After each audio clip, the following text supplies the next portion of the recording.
In this video, we will be talking about the top 10 cases in Judge Judy that will stand the test of time. And here's why. Just a reminder of how you can enter our new giveaway in which you can win a new iPhone 12 Pro or a new MacBook Pro. Just leave a like, subscribe to the channel, and watch the whole video till the end. 10. Stay in school. Judge Judy spent over 20 years in New York City's family court system. Throughout her tenure, she earned a reputation for being blunt, impatient, and tough-talking. I can't stand stupid, and I can't stand slow. Judge Judy has much more experience than you can even imagine. You should never, ever attempt to school Judge Judy, because she will throw it right back in your face, and you will quickly find yourself on some top 10 list on the internet. Judy learns that the defendant has 10 children with about 4 different women. After learning this, he adds in a snarky little comment by stating that one of the women is Judy's daughter. She went surprisingly easy on him, but she still stated that he should have stayed in school instead of the bedroom, and even referenced his unfortunate children. Even easy Judge Judy is still scary Judge Judy. 9. Bird monitor. It is good to stay positive and have good intentions, but sometimes good intentions can land you in jail. This can be a case in Judy's court, and it happened for plaintiff Tracy Martin, who sold her pet parrot to the defendant. She later saw the parrot and believed that it was being neglected, as it didn't have any toys and looked horrible. Judy stops the case dead in its tracks because courts don't micromanage pets. She also states that once a transaction is made, the seller has no further responsibility or say over the pet's well-being. This is true for private affairs, and it's also true for pet adoption centers. As such, Tracy has no case, and Judy even warns her of potential jail time if she continues in her well-meaning but naive pursuit. 8. The fake case. Plaintiffs and defendants appearing on the show sign a waiver and agree that the Judas decision is final. Cases cannot be pursued elsewhere unless Judas's ruling is dismissed without prejudice. There's always debate on whether or not the cases we see in any televised courtroom drama is real.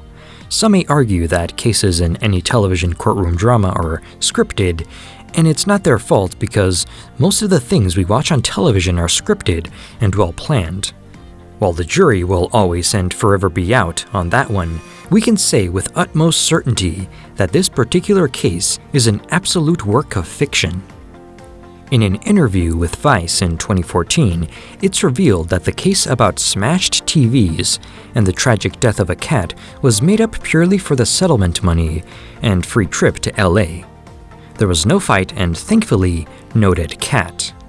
While it'll definitely make us question the validity of the case, the defendant did, at least, confirm that Judy really is that intimidating in real life.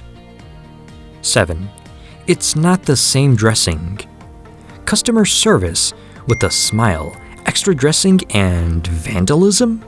The plaintiff in this case is the textbook definition of first world problems. You can understand being upset about part of your delivery missing, but to demand a full refund over dressing? 2 weeks later, the plaintiff not only ordered again, but he snatched the food out of the driver's hand and slammed the door in his face, claiming he had a credit. Still, according to the law, that doesn't give the restaurant guys the right to vandalize his property in retaliation. It does give Judy the power of pettiness. The plaintiff wins, but he has to pay back the money from his last meal, a whole $12. 6. 2 tiny women. There's nothing like a good Judge Judy evisceration. Defendant Alexandra Nelson had harassed the plaintiff outside of his house and swore at 5 or 6 of his friends. The plaintiff retaliated by confronting them, but according to Alexandra, they were just being dumb, and the plaintiff had no right to confront 2 tiny women. This ridiculous statement shocks Judy, who who contorts her face and visibly recoils from the stupidity. She then calls Alexandra an idiot and a manipulative problem before slapping her with a $4,000 judgment. Maybe next time, she'll think about provoking people in front of their own houses, because if there's one thing we learned here, it's that silliness like that results in one swift court case. 5. Can my mom have your autograph? Sometimes, you see a case and struggle to come up with words for it, or rather you struggle to come up with words for the plaintiff involved with the case. We know the show's logo is real cases, real people, but is this plaintiff serious? The whining, the pouting. Maybe she really did think she was on Dr. Phil, as Judy points out, because she actually started asking, no, begging Judy for advice despite Judy being oh so very done. The plaintiff's insistence eventually wears on Judy's nerves, and she gives her advice, then immediately regrets it when she gets this follow-up question, can my mom have your autograph? 4. She's an idiot. Let's lighten the mood and watch the Judy we all know and love, the one who calls other people idiots. In this case, the plaintiff is suing Sandy Huyn for a $4,800 loan. He had co-signed the loan, the money of which was used for Sandy's breast implants. However, the plaintiff and friend, or perhaps former friend now, says that Sandy hasn't been making her payments, and Sandy says that she had considered the loan a gift. Of course, he doesn't see it that way and he wants his money. Judy absolutely annihilates Sandy and calls her an idiot before slapping her with a whole $4,800 bill. To top it all off, she states that Sandy shouldn't have any more children lest she spread her stupidity. The formidable Judith Sheindlin has to sit through some pretty crazy and petty cases on her show. You might think that she is not a real judge, but just dolls out punishments for the sake of entertainment. Judy is in fact a retired real judge and formerly worked in the Manhattan Family Court after having passed the New York bar exam in 1965. She at first worked as a prosecutor and then was appointed as a judge in 1982 by the mayor, Ed Koch. So even though it's only a TV show made for our entertainment, Judy definitely has the credentials to be sorting out all these small lawsuits. 3. Tupperware assault. Despite it not being a major talk show, a massive sporting show, or another show you'd expect to draw in big bucks, Judith is actually one of the highest paid TV stars in America. The professional audience members must dress appropriately, business casual or better, and arrive for the 8:30 a.m. call time. They pass through metal detectors on their way in because cell phones and other electronic devices are not permitted. Sneaking in food, drink, or even chewing gum is grounds for expulsion. Judge Judy always looks like she's seen some things. That being said, there are times when a plaintiff says something so unbelievable that she, as they say, can't even. When a plaintiff tells her that the defendant threw not just one or two, but all of the Tupperware on her, not at her, Judy calmly says, "She didn't throw all of her Tupperware on you." O ye of little faith. Because the plaintiff not only insists that it happened, she gives a live demonstration, complete with aggressive voice acting, a lot of finger pointing, and scrunched up faces. At least the Tupperware wasn't full of food, or that last lady's lotions. 2. Pinky bite. Once a case makes it to Judge Judy, those appearing on the show must sign a waiver fee and agree that Judith's decision is final and that the case cannot be pursued elsewhere unless it is dismissed without prejudice. Exes battling it out in court is fuel for primetime television. Someone leaves after so many years. There's a fight, and there's a lawsuit. But sometimes the formula gets a bit volatile.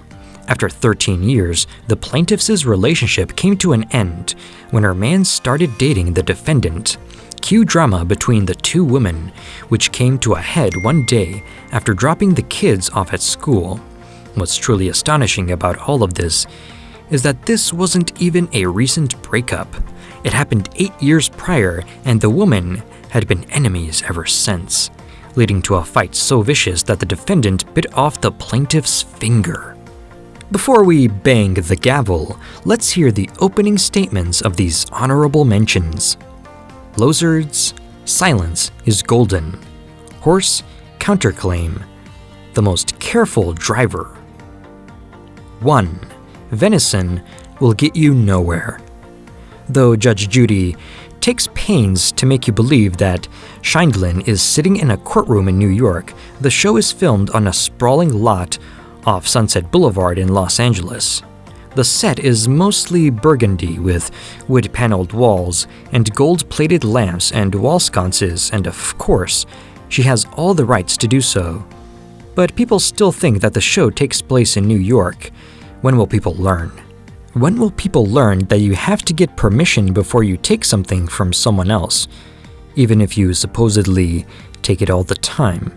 In yet another case of I'm always able to borrow the thing, two sisters find themselves in court over damage done to a car.